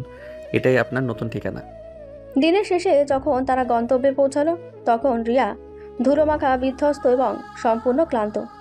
তার সমস্ত অহংকার যেন এই যাত্রাপথে ভেঙে চুরমার হয়ে গিয়েছিল। সে দেখল গ্রামটা একেবারেই অনুন্নত, ছোট ছোট মাটির বাড়ি, কাঁচা রাস্তা, আর চারপাশে দারিদ্র্যের ছাপ স্পষ্ট। আসিফের ছোট মাটির দোতলা ঘরের সামনে এসে রিয়া থমকে দাঁড়াল। এটাই তার নতুন ঠিকানা। রিয়াকে দেখে গ্রামের মানুষজন ফিসফিস করে কথা বলতে শুরু করলো। রিয়া বুঝল তার অতীত তাকে এখানেও শান্তিতে থাকতে দেবে না। তার চোখের কোণে জল জমল, কিন্তু এবার আর অহংকার নয়, সেই জল ছিল কেবলই অসহনীয় কষ্টের। তার বিলাসবহুল জীবন শেষ, শুরু হলো অস্তিত্বের লড়াই। অবশেষে রিয়া আর আসিফ গ্রামে পৌঁছালো। সূর্য তখন পশ্চিম আকাশে হেলে পড়েছে। তাদের বাড়ি পৌঁছানো শেষ অংশটুকু ছিল কাঁচা রাস্তা ধরে পায়ে হেঁটে যাওয়া। রিয়া তখনও তার অভ্যাস ছাড়তে পারেনি। পায়ে পড়েছিল 3 ইঞ্চি উঁচু হিল। ম্যাডাম, আপনার হিলটা খুলে নিন। এই রাস্তা কাঁচা, কালকে রাতের বৃষ্টিতে কাদা জমে আছে, পড়ে যাবেন। তাচ্ছিল্যের হাসি হেসে আমি হিল পরে হাঁটি ছোটবেলা থেকে। তোমার মতো কাঁচা রাস্তায় হাঁটার অভ্যাস নেই বলে যে আমি পড়ে যাবো এমনটা ভেবো না। আর শোনো, তুমি আমাকে ম্যাডাম বলবে না, আমার নাম রিয়া। আপনার যা ইচ্ছে, তবে সাবধানে। আসিফ তার ব্যাগ কাঁধে নিয়ে সাবধানে কাদা এড়িয়ে হাঁটতে শুরু করলো। রিয়া নাক কুচকে পা টিপে টিপে তার পিছু নিল। সে ভাবছিল এই কাদা তার দামি হিল নষ্ট করবে, কিন্তু সে আসিফের কাছে হার মানবে না। রিয়া সবে 2-3 পা এগিয়েছে, এমন সময় তার ডান পায়ের হিলটা নরম কাদার ভেতরে গেঁথে গেল। রিয়া সেটা টেনে তুলতে গিয়ে ভারসাম্য হারালো। সে এক মুহূর্তের জন্য শূন্যে ভাসল। তার বিলাসবহুল জীবন, তার অহংকার সব যেন সেই মুহূর্তে শূন্যে দুলতে লাগলো। আর পর মুহূর্তেই ধপাস, রিয়া তার সমস্ত গ্ল্যামার আর অহংকার নিয়ে শটান চিত হয়ে পড়ল কাদায়। তার সুন্দর মুখটা, যেটা সবসময় অহংকারে কুঁচকে থাকতো, তাতে পুরো কাদা মাখামাখি। তার শাড়ির আঁচল, যেটা সবে সে টেনে টুনে পড়েছিল, সেটাও কাদায় ভিজে একাকার। রিয়া তখন পুরো কাদামাখা একটি জীবন্ত মূর্তির মতো।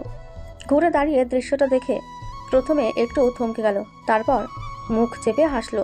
ম্যাডাম মানে রিয়া, আমি তো বলেইছিলাম। রাগে কাঁপতে কাঁপতে কাদা মাখা হাতে উঠে দাঁড়ানোর চেষ্টা করতে করতে এই হাসছো কেন তুমি, ছোট লোক কোথাকার? রিয়া যত নড়তে চেষ্টা করলো তত কাদা তার শরীরে মাখলো। তার অবস্থা দেখে গ্রামের 2-4 লোক, যারা দূরে দাঁড়িয়ে ফিসফিস করছিল, তারা আর হাসি চেপে রাখতে পারল না। তারা হেসে উঠল। হাসি কোনো মতে চেপে দাঁড়ান, আমি তুলছি। আপনি তো নিজেই প্রমাণ করে দিলেন আপনার অহংকার আপনাকে মাটিতে নামিয়ে দিয়েছে। আসুন। আসিফ তার হাত বাড়িয়ে দিল। রিয়া প্রথমে তার কাদামাখা হাতে আসিফের হাত ধরতে দ্বিধা বোধ করলো, কিন্তু অন্য কোনো উপায় না দেখে সে শেষমেশ আসিফের হাত ধরে কাদা থেকে উঠে দাঁড়ালো। কাদা মাখা মুখ নিয়ে রাগে গড়গড় করতে করতে এটা তোমার দোষ, তুমি ইচ্ছে করে আমাকে সতর্ক করেছো যাতে আমি পড়ি।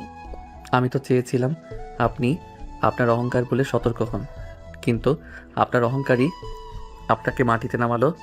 এখন চলুন, এই অবস্থাতেই বাড়ি যেতে হবে। আর আপনার এই ম্যাডামগিরি গ্রাম পর্যন্ত আসেনি। কাদা মাখা রিয়া আর নীরবে হাঁটা আসিফকে দেখে গ্রামের মানুষজন হাসতে লাগলো। রিয়া বুঝলো তার শাস্তি আরও কঠোর হচ্ছে। তার দামি হিলজোড়া কাদার মধ্যে গেঁথে পড়ে রইল, তার অহংকারের শেষ প্রতীক হিসেবে। কাদার মধ্যে পড়ে যাওয়ার চরম অপমানের পর রিয়া কোনো মতে আসিফের বাড়িতে পৌঁছালো। বাড়ি বলতে মাটির দেওয়াল আর টিনের ছাদের একটি ছোট্ট ঘর। আধুনিক শৌচাগার নেই, এমনকি বিশুদ্ধ পানীয় জলেরও অভাব। প্রথম রাতটা ছিল রিয়ার জন্য বিভীষিকাময়। ঘরে একটা কেরোসিনের বাতি জ্বালিয়ে এটাই আলো। শহরে তো এসি ছাড়া ঘুমাতেন না, এখানে শুধু একটা হাত পাখা আছে। গরমে রিয়া অস্থির হয়ে উঠল। মশা তার সারা শরীরে কামড়াচ্ছিল। তার দামি মশারি তো নেই, একটি পুরনো নেট দিয়ে কোনো মতে ঢাকা। গরম ও মশার কামড়ে ছটফট করতে করতে উফ, কি অসহ্য গরম, আর মশা মশা আমাকে ছিঁড়ে খাচ্ছে। তুমি এটা সহ্য করো কি করে? অভ্যাসে। আপনি এক কাজ করুন, গায়ে একটা পাতলা চাদর জড়িয়ে নিন। আর মশা মারার ধোঁয়া তো এখানে সবসময় পাওয়া যায় না। আমি এই নরকে থাকবো না। আমার বাবার বাড়িতে এসি, কয়েল, মশা মারার স্প্রে সব ছিল। রিয়া সারা রাত ছটফট করলো। গরমে ঘামে ভিজে গেল। তার বিলাসবহুল ঘুমের অভ্যাস ভেঙে চুরমার হয়ে গেল। পরের দিন সকালে রিয়ার ঘুম ভাঙল প্রকৃতির ডাকে। সে অস্বস্তি নিয়ে আসিফকে জিজ্ঞেস করলো শৌচাগার কোথায়। আমার বাথরুম যেতে হবে। কোথায় সেটা? একটু দূরে একটা বেড়া দেওয়া জায়গা দেখিয়ে। ওই যে ওদিকে। আমাদের বাড়িতে তো আধুনিক বাথরুম নেই। রিয়া স্তম্ভিত হয়ে দেখল সেটা একটি অপরিষ্কার বেড়া দেওয়া কাঁচা শৌচাগার। সেখানে জল নিতে হয় বালতি করে। এটা কি? এই নোংরা জায়গায় আমি যাব? আমি কোনোদিন এসব শৌচাগার ব্যবহার করিনি। এটা আপনার বাবার টাকা দিয়ে কেনা বিলাসবহুল বাথরুম নয়, গ্রামের এটাই বাস্তবতা। অভ্যেস করতে হবে। রিয়া প্রথমে যেতে অস্বীকার করলো, কিন্তু পেটের তাগিদে তাকে বাধ্য হয়ে সে অপরিষ্কার শৌচাগার ব্যবহার করতে হলো। বের হয়ে সে প্রায় কেঁদে ফেলেছিল অপমানে আর ঘৃণায়। শহরের নামী রেস্তোরাঁর খাবার খাওয়া রিয়াকে এখানে খেতে হলো সাধারণ শাক ভাত। রান্নার জন্য জল আনতে হলো অনেক দূর থেকে। খাবার দেখে এটা কি? এটা খাওয়া যায়? আমি এ খাবার খাই না। আর জল কোথায়? জলের বোতল কোথায়? জল এই পুকুর থেকে আনতে হয়, ফুটিয়ে পান করতে হয়। বাড়িতে কুয়া আছে, কিন্তু অনেক গভীর। আর খাবার, এটা এখানকার খাবার। খেতে না পারলে না খান।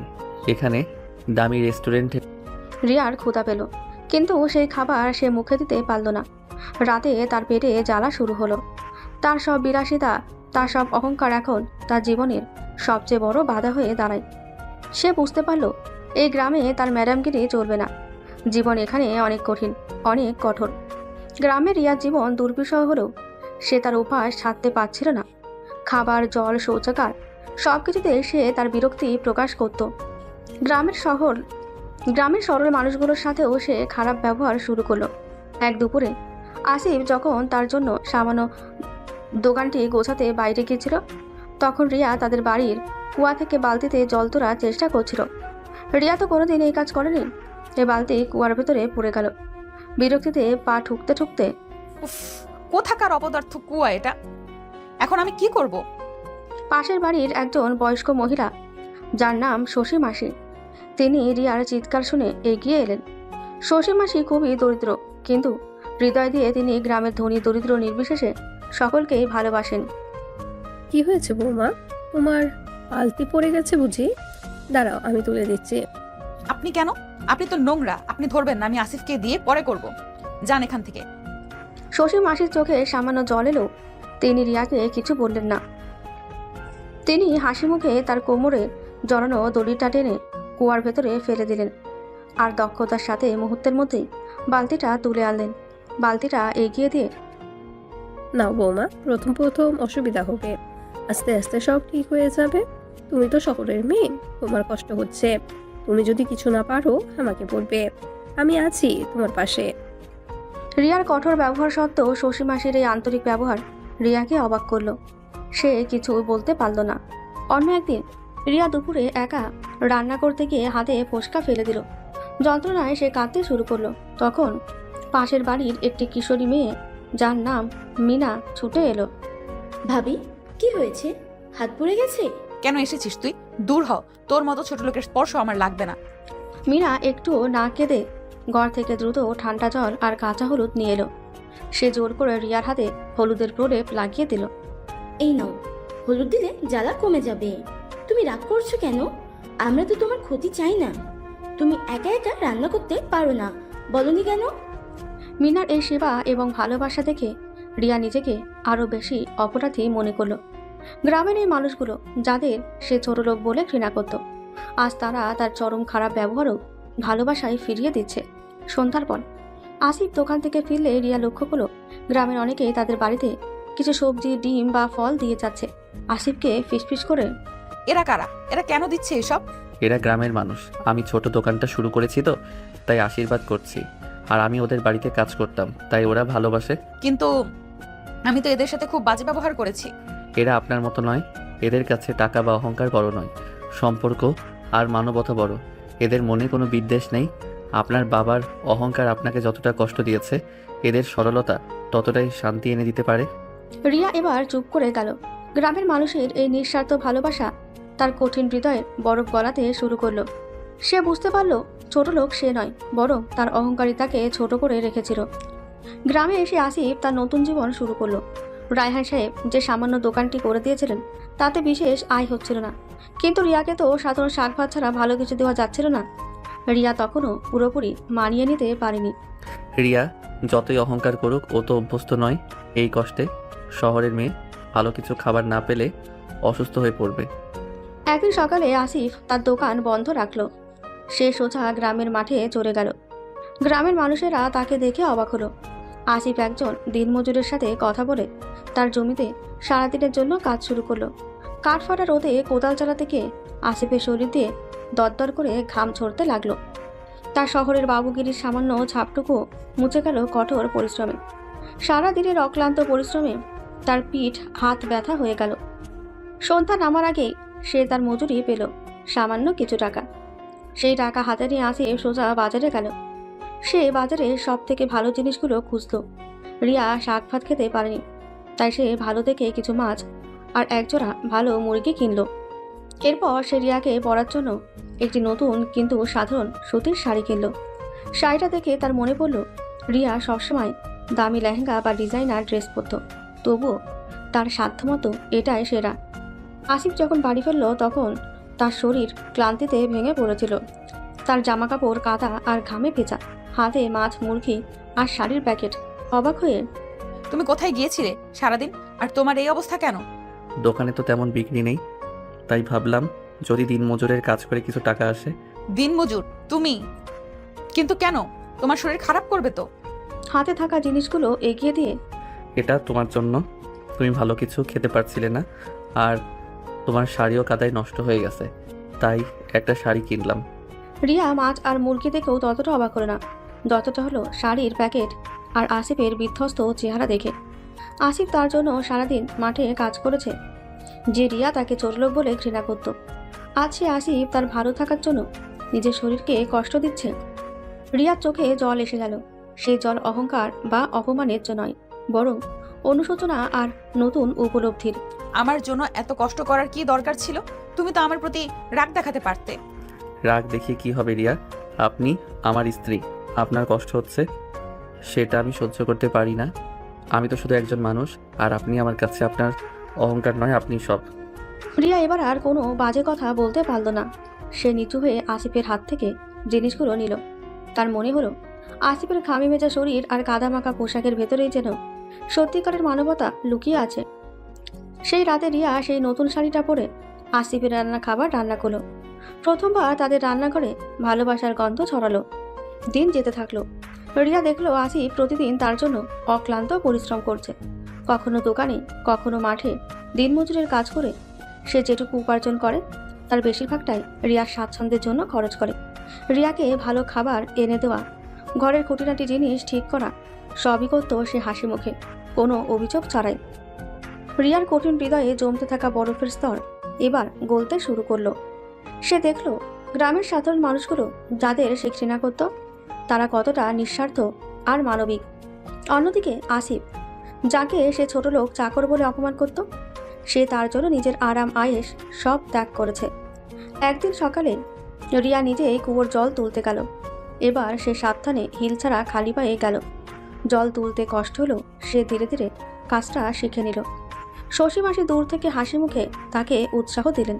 আমি এতদিন কি ছিলাম? একটা অহংকারী অন্ধ মানুষ। রাতে যখন আসিফ ক্লান্ত শরীর নিয়ে ফিরত, রিয়া তখন আর শুয়ে থাকতো না। সে নিজেই রান্না করে তার জন্য খাবার সাজিয়ে দিত। এক সন্ধ্যায় আসিফ যখন মেঝেতে শুতে যাচ্ছিল, রিয়া তাকে ডাকলো ধীরে, প্রায় ফিসফিস করে। তুমি কেন মেঝেতে শোবে? তোমার শরীর খারাপ করবে, তুমি খাটে এসো। আমি জানি এই বিয়ে আমরা কেউ চাইনি, কিন্তু এখন তো আমরা স্বামী স্ত্রী, আর তুমি সারাদিন এত কষ্ট করো, তোমার একটু আরাম দরকার। আসিফ খাটে এলো, কিন্তু তাদের মাঝে তখনও দূরত্ব ছিল। তবে এই দূরত্ব ছিল সম্মানের, ঘৃণার নয়। একদিন রিয়া আসিফের জন্য রাতের খাবার বানাচ্ছিল। আসিফ ঘরে ঢুকে দেখলো রিয়া রান্নার সময় হাতে সামান্য আঘাত পেয়েছে। কি হয়েছে রিয়া? সাবধানে কাজ করতে পারো না? আসিফের কণ্ঠে ছিল উদ্বেগ, যা রিয়া আগে কখনো শোনেনি। আসিফ নিজেই তার হাতে যত্ন করে ওষুধ লাগিয়ে দিল। আসিফের মুখের দিকে তাকিয়ে তার চোখে কৃতজ্ঞতা। আমার জন্য এত চিন্তা করো কেন? আমি তো তোমার সাথে কত খারাপ ব্যবহার করেছি। আপনি আমার স্ত্রী, আমি আপনাকে ঘৃণা করি না রিয়া। আমি শুধু আপনার অহংকারকে ঘৃণা করতাম। এখন সেই অহংকার ভাঙছে। আপনি যখন প্রথমবার কাদার মধ্যে পড়েছিলেন, আমি হেসেছিলাম, কারণ আপনার অহংকার মাটির সাথে মিশে গিয়েছিল। কিন্তু এখন আমি খুশি, কারণ আপনি মানুষ হচ্ছেন। আসিফের এই কথাগুলো রিয়ার ভেতরের দেওয়ালটা ভেঙে দিল। সে বুঝতে পারল আসিফ কেবল তাকে রক্ষা করেনি, বরং তাকে নতুন জীবনও দিয়েছে। রিয়া চোখ নামিয়ে বলল, আমাকে ক্ষমা করো আসিফ। সেই রাতে তাদের মাঝে শারীরিক কোনো সম্পর্ক হলো না, কিন্তু তাদের হৃদয় কাছাকাছি এলো। রিয়া তার জীবনের প্রথম সত্যিকারের শান্তি অনুভব করলো। সেই শান্তি যা কোনো দামি এসি বা বিলাসবহুল বিছানায় পাওয়া যায় না, যা পাওয়া যায় কেবল একজন মানুষের নিঃস্বার্থ ভালোবাসায়। রিয়া তার অহংকারের রাজমহল ছেড়ে এবার মানবতার ঘরে প্রবেশ করল। রিয়ার অনুশোচনা আর আসিফের নিঃস্বার্থ ভালোবাসা তাদের বিচ্ছিন্ন সম্পর্ককে ধীরে ধীরে নতুন এক পথে নিয়ে চলল। রিয়া তার গ্রামে নতুন জীবন মেনে নিতে শুরু করলো। সে এখন আর নিজেকে ম্যাডাম ভাবে না, বরং গ্রামের সহজ সরল জীবনধারার একজন অংশ হতে চেষ্টা করে। সে শশী মাসির কাছে রান্না শেখা শুরু করলো। মিনার সাথে কুয়া থেকে জল আনত। তার ভেতরের অভিমান আর জেদ কমে আস্তে আস্তে এক সহজ মানবিক রিয়া বেরিয়ে এলো। আসিফ দেখলো রিয়া এখন আর তাকে এড়িয়ে যায় না। সারাদিনের শেষে যখন সে ক্লান্ত হয়ে ঘরে ফিরত, রিয়া তার জন্য জল এনে দিত, তার হাত মুখ ধুয়ে দিত, আর যত্ন করে খাবার পরিবেশন করত। পরের রাতে আসিফ যখন মেঝেতে শোবার প্রস্তুতি নিচ্ছিল, রিয়া তাকে ডাকলো। আসিফ খাটে উঠল, তারা দুজনেই পাশাপাশি শুয়ে রইল। তাদের মাঝে আর কোনো দেওয়াল ছিল না। তাদের চোখ কথা বলল, যা ভাষা দিয়ে প্রকাশ করা যায় না। তোমার কষ্ট হচ্ছে না তো? না, তোমার কাছে এলে আমার শান্তি লাগে। মনে হয় তুমি একমাত্র মানুষ যে আমাকে সত্যিই রক্ষা করেছো, আর আমার এই নতুন জীবনে আমাকে সাহস জুগিয়েছো। আমি ভুলে গেছি শহরের জীবন, আমি ভুলে গেছি আমার অহংকার। এখন শুধু মনে হয় তুমিই আমার সবকিছু। রিয়া ধীরে ধীরে আসিফের কাঁধে মাথা রাখল। আসিফও দ্বিধা না করে তার হাত দিয়ে রিয়াকে কাছে টেনে নিল। এই প্রথম তারা একে অপরের সান্নিধ্য অনুভব করল। তাদের সম্পর্ক এখন আর রায়হান সাহেবের দেওয়া কোনো চুক্তি নয়, বরং একে অপরের প্রতি গভীর নীরবতা আর ভালোবাসার বন্ধন। রিয়া, আমি তোমাকে ভালোবাসি আসিফ, আমাকে ক্ষমা করো।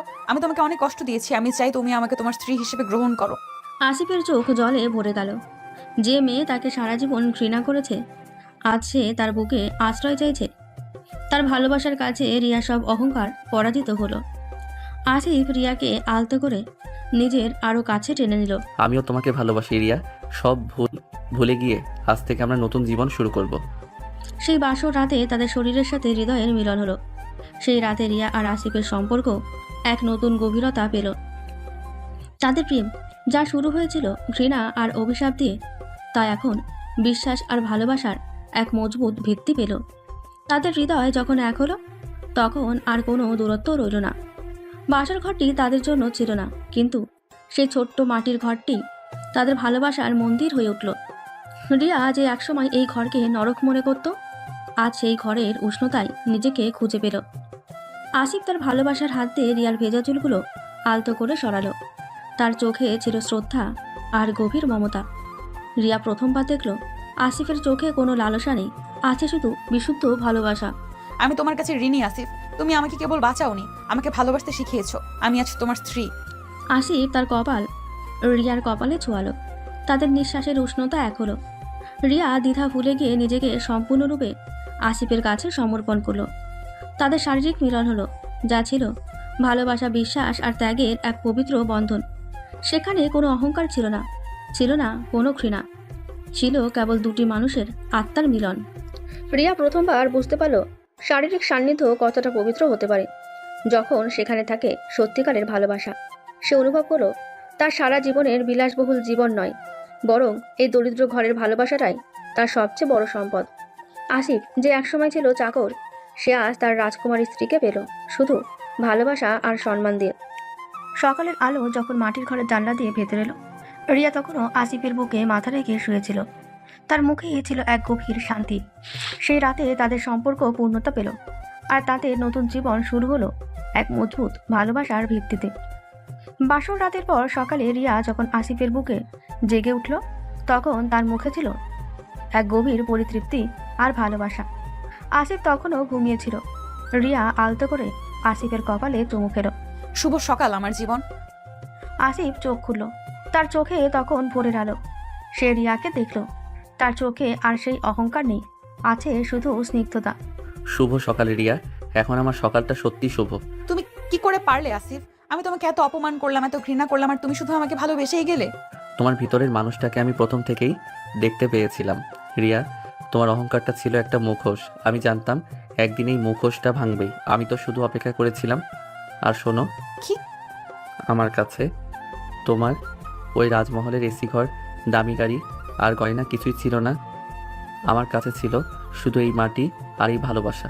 তুমি সেই রাজমহল ছেড়ে এই মাটির ঘরে আসতে পেরেছো, এটাই আমার সবচেয়ে বড় পাওয়া।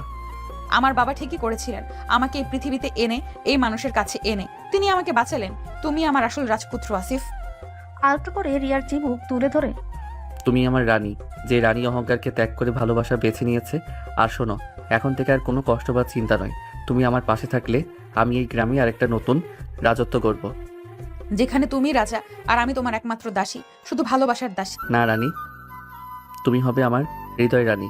চল, আজ থেকে আমরা এই মাটির ঘরটাকে ভালোবাসার স্বর্গ বানাই।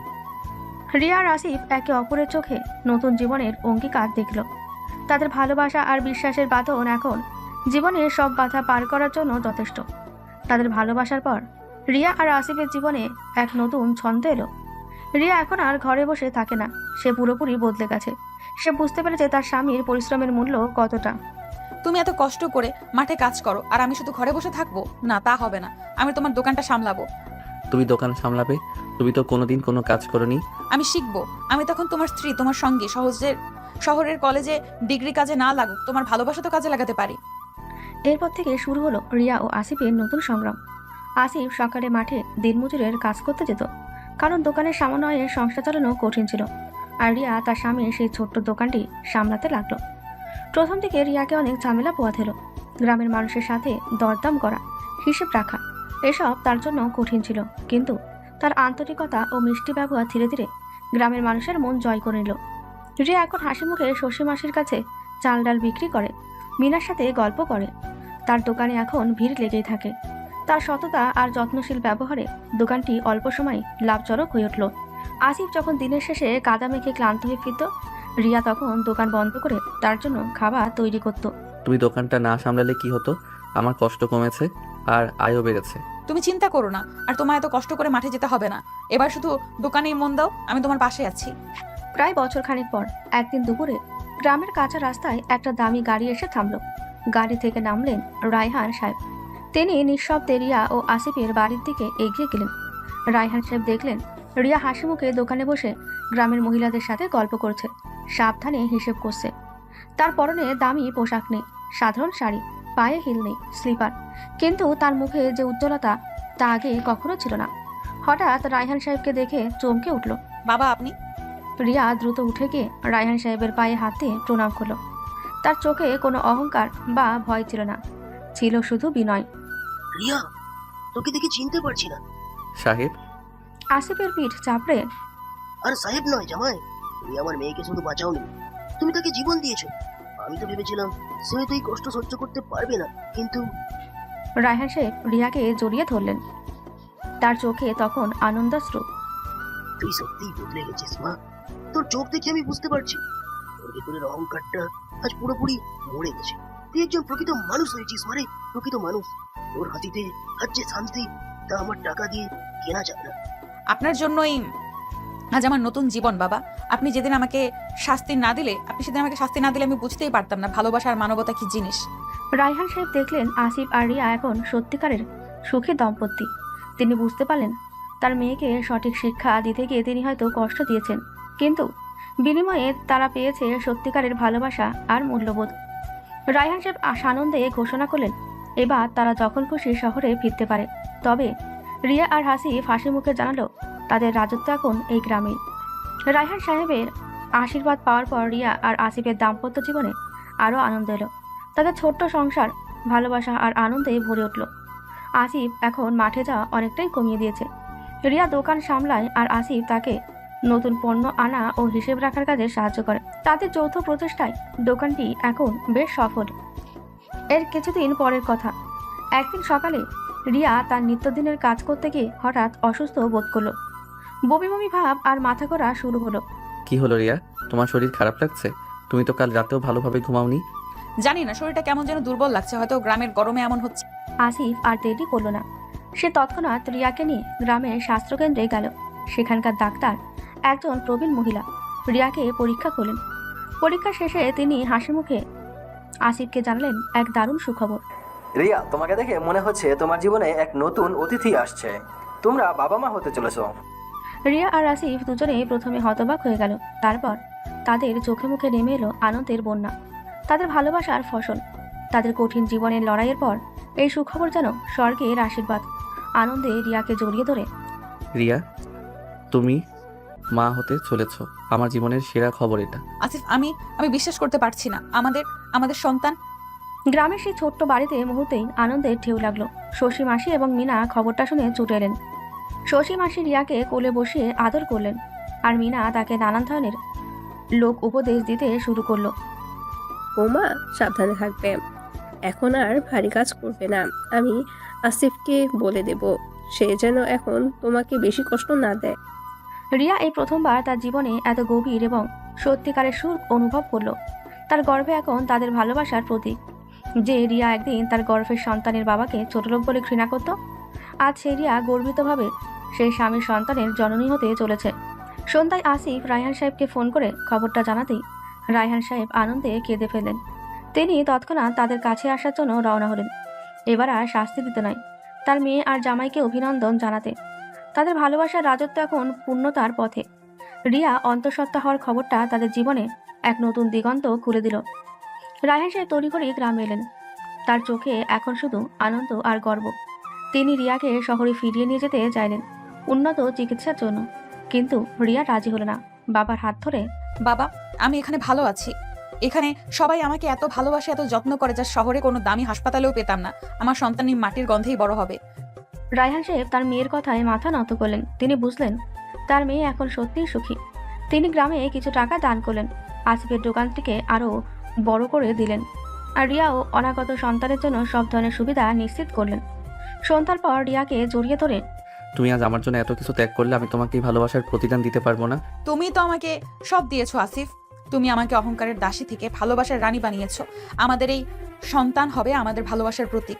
এর কোনো রাজমহল লাগবে না, এর বাবা আর মায়ের ভালোবাসাই হবে এর রাজত্ব। দেখতে দেখতে 9 মাস কেটে গেল। রিয়া গ্রামের মানুষদের আদরে আর যত্নে হাসি খুশি রইল। আসিফ এই সময়টাকে এক মুহূর্তের জন্য তাকে চোখের আড়াল করেনি।